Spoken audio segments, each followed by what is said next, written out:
If you've ever read Cormac McCarthy's book, Blood Meridian, then I think you'll agree with me whenever I say that I'm very happy that none of the judges in the book Judges were the judge. What follows are my initial thoughts and reactions to this book of the Bible. I have not done any outside research regarding the more challenging or problematic passages of Christian scripture. Therefore, do not take whatever criticisms I may make in this video as my final word on the passage or verse in question. I am very likely going to be doing a Bible Revisited series addressing my different issues with the Bible, book by book, after conducting ample outside research. So now, without further ado, let's jump into the review.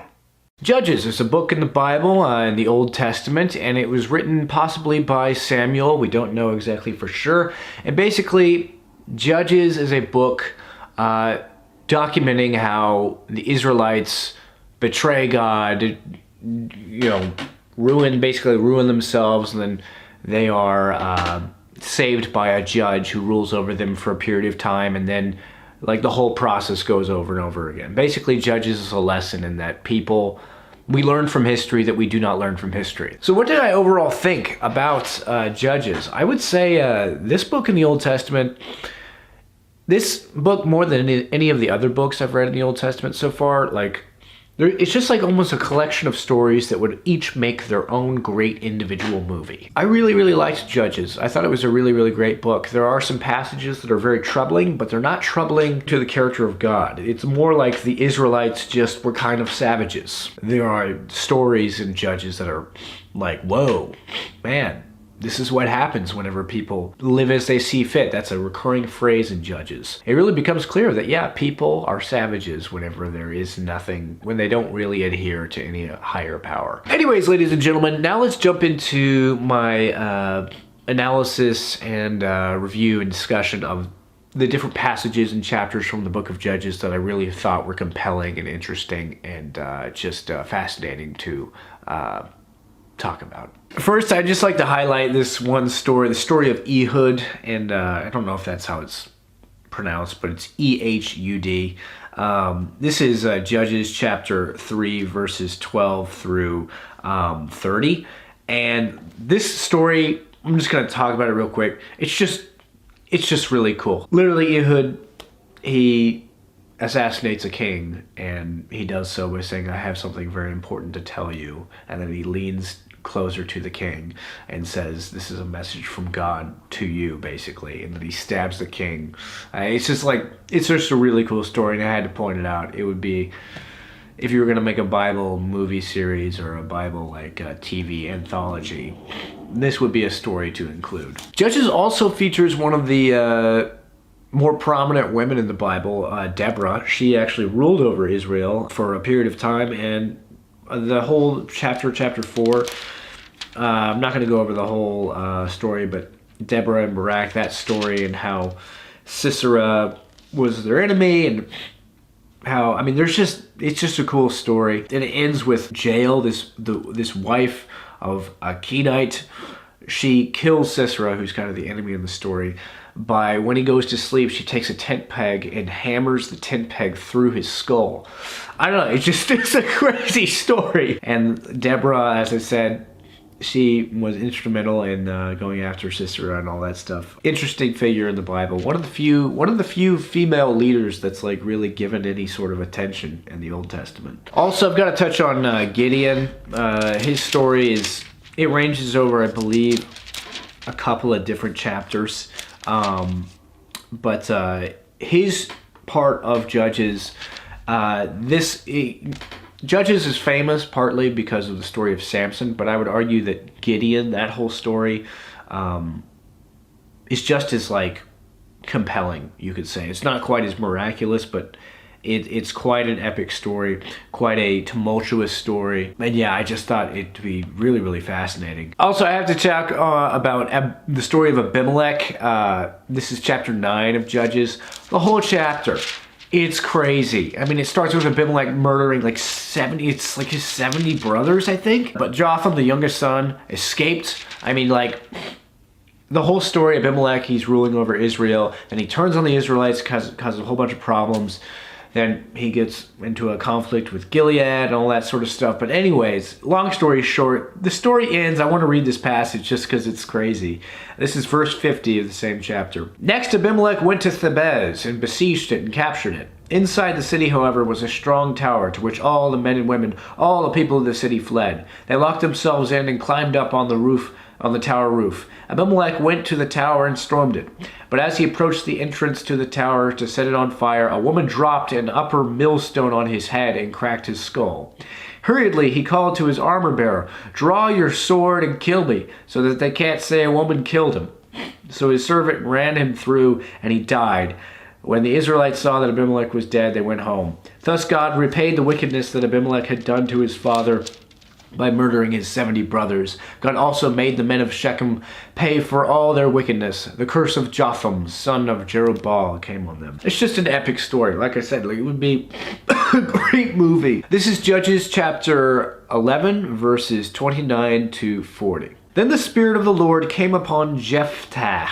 He crossed Gilead and Manasseh, passed through Mizpah of Gilead, and from there he advanced against the Ammonites. And Jephthah made a vow to the Lord. "If you give the Ammonites into my hands, whatever comes out of the door of my house to meet me when I return in triumph from the Ammonites will be the Lord's, and I will sacrifice it as a burnt offering."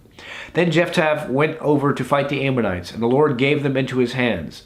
He devastated 20 towns from Aor to the vicinity of Minnith, as far as Abel-Keramim. Thus Israel subdued Ammon. When Jephthah returned to his home in Mizpah, who should come out to meet him but his daughter, dancing to the sound of tambourines? She was an only child. Except for her, he had neither son nor daughter. When he saw her, he tore his clothes and cried, "Oh, my daughter, you have made me miserable and wretched, because I have made a vow to the Lord that I cannot break." "My father," she replied, "you have given your word to the Lord. Do to me just as you promised, now that the Lord has avenged you of your enemies, the Ammonites. But grant me this one request," she said. "Give me 2 months to roam the hills and weep with my friends, because I will never marry." "You may go," he said, and he let her go for 2 months. She and the girls went into the hills and wept because she would never marry.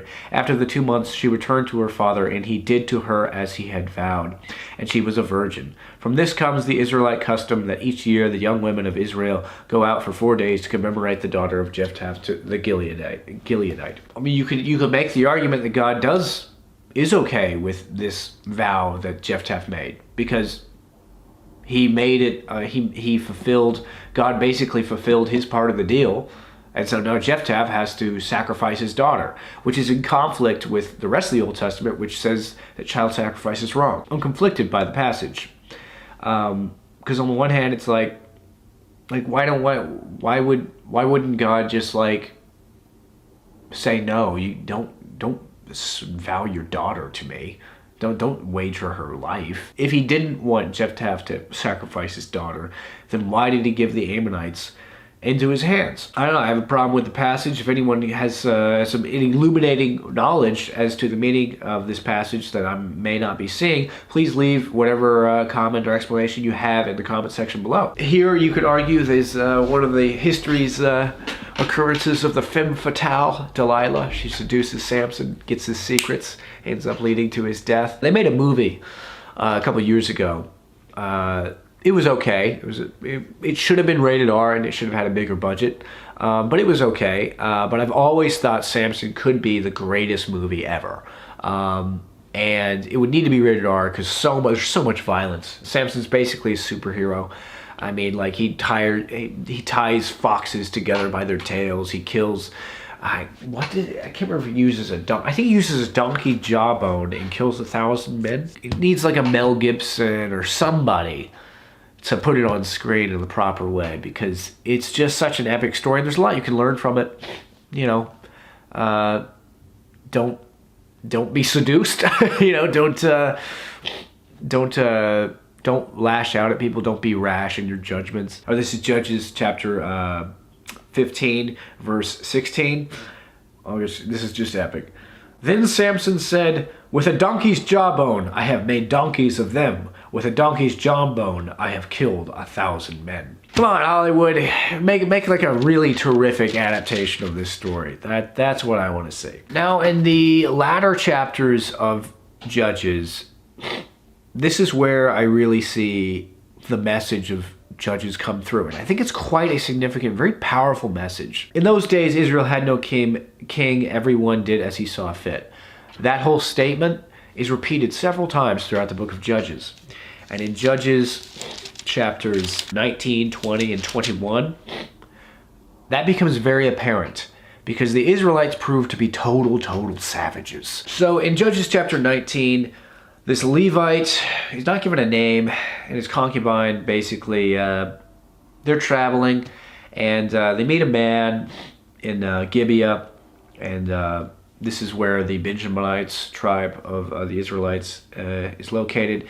And basically, the Levite and his concubine, they're hanging out at this man's house who invited the Levite and his concubine into his home, and some crazy stuff happens. This is verse 22 of chapter 19. While they were enjoying themselves, some of the wicked men of the city surrounded the house. Pounding on the door, they shouted to the old man who owned the house, "Bring out the man who came to your house so we can have sex with him." The owner of the house went outside and said to them, "No, my friends, don't be so vile. Since this man is my guest, don't do this disgraceful thing. Look, here is my virgin daughter and his concubine. I will bring them out to you now, so you can use them and do to them whatever you wish. But to this man, don't do such a disgraceful thing." But the men would not listen to him. So the man took his concubine and sent her outside to them. And they raped her and abused her throughout the night, and at dawn they let her go. At daybreak the woman went back to the house where her master was staying, fell down at the door, and lay there until daylight. When her master got up in the morning and opened the door of the house and stepped out to continue on his way, there lay his concubine fallen in the doorway of the house with her hands on the threshold. He said to her, "Get up, let's go." But there was no answer. Then the man put her on his donkey and set out for home. When he reached home, he took a knife and cut up his concubine limb by limb into 12 parts and sent them into all the areas of Israel. Everyone who saw it said, "Such a thing has never been seen or done, not since the day the Israelites came up out of Egypt." Think about it, consider it, tell us what to do. So I know. Sounds freaking horrible and evil and monstrous and just vile. And it's like, how could this be in the Bible? And I agree, it's vile, it's monstrous, it's horrible, all that stuff. But there's an important aspect of this passage that needs to be pointed out. It's actually pointed out by my Life Application Bible. So I'm going to read what my Life Application Bible says about this chapter. "Nowhere is the unwritten law of hospitality stronger than in the Middle East. Protecting a guest at any cost ranked at the top of a man's code of honor. But here the hospitality code turned to fanaticism. The rape and abuse of a daughter and companion were preferable to the possibility of a conflict between a guest and a neighbor. The two men were selfish. They didn't want to get hurt themselves. They lacked courage. They didn't want to face a conflict even when their lives were at stake. And they disobeyed God's law. They allowed deliberate abuse and murder. What drastic consequences can result when social protocol carries more authority than moral convictions? Ironically, the man who alerted Israel to the murder of his concubine was just as guilty for her death as the men who actually killed her." That's something that I think it's very true, because obviously, like, he led to her death. He killed her by not protecting her, and it was evil. And yes, he ultimately, raised awareness to the evil that was going on in Gibeah with the Benjaminites and all that stuff. It's like, at what cost? It was just an evil cost. I'll go ahead and read on more of the commentary. "The horrible crime described in this chapter wasn't Israel's worst offense. Even worse was the nation's failure to establish a government based upon God's moral principles, where the law of God was the law of the land. As a result, laws were usually unenforced and crime was ignored. Sexual perversion and lawlessness were byproducts of Israel's disobedience to God. The Israelites weren't willing to speak up until events had gone too far.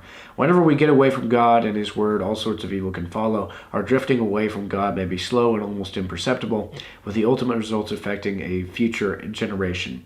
We must continually call our nation back to God and work toward the establishment of God's moral and spiritual reign in the heart of every person." Now, whether or not you believe in the Bible or not, I think that's what the message of this story is, which is that even the quote-unquote, the Levite, the man of God, is far from God and his principles, and he's far from what God wants.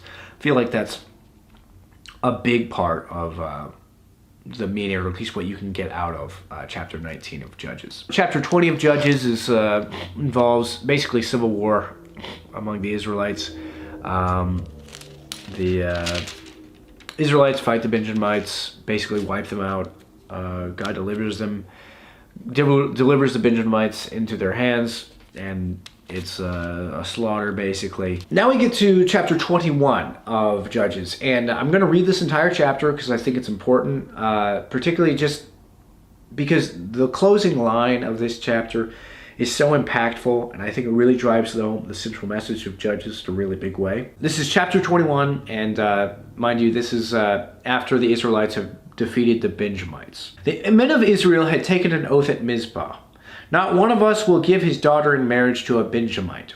The people went to Bethel, where they sat before God until evening, raising their voices and weeping bitterly. "O Lord, the God of Israel," they cried, "why has this happened to Israel? Why should one tribe be missing from Israel today?"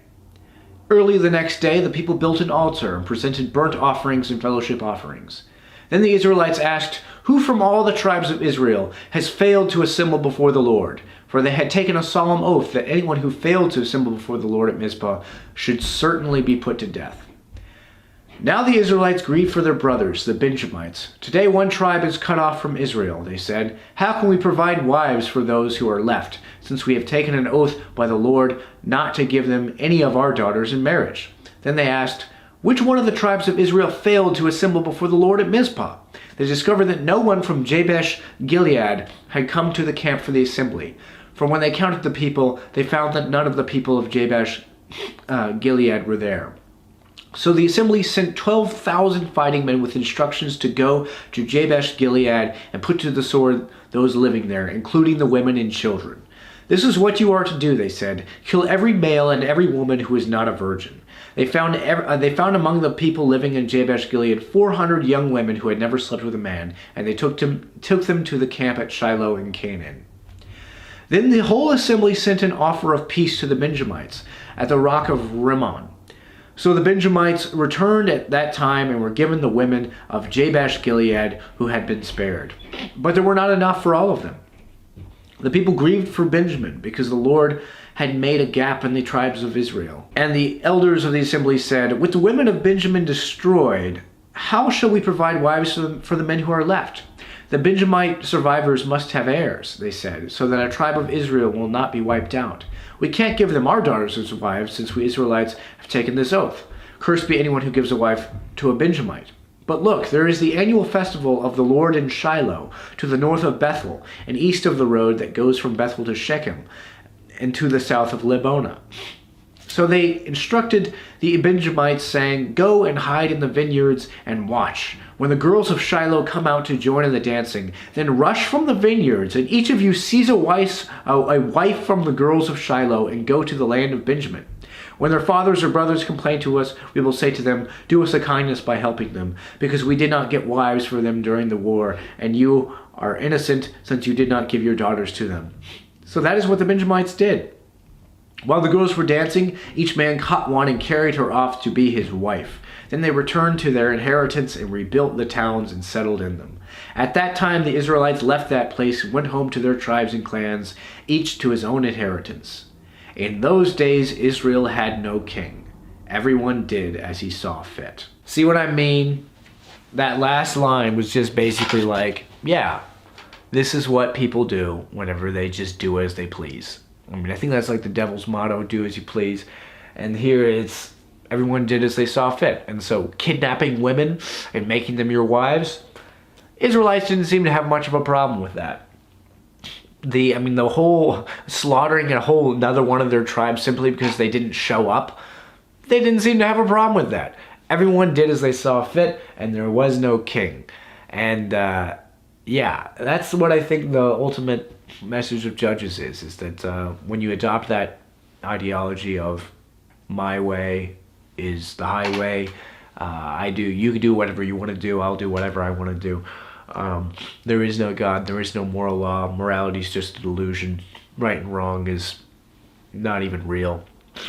This is what happens. So ladies and gentlemen, those are my thoughts and opinions on the book of Judges from the Old Testament of the Bible. I hope you've enjoyed this review, this analysis, this discussion.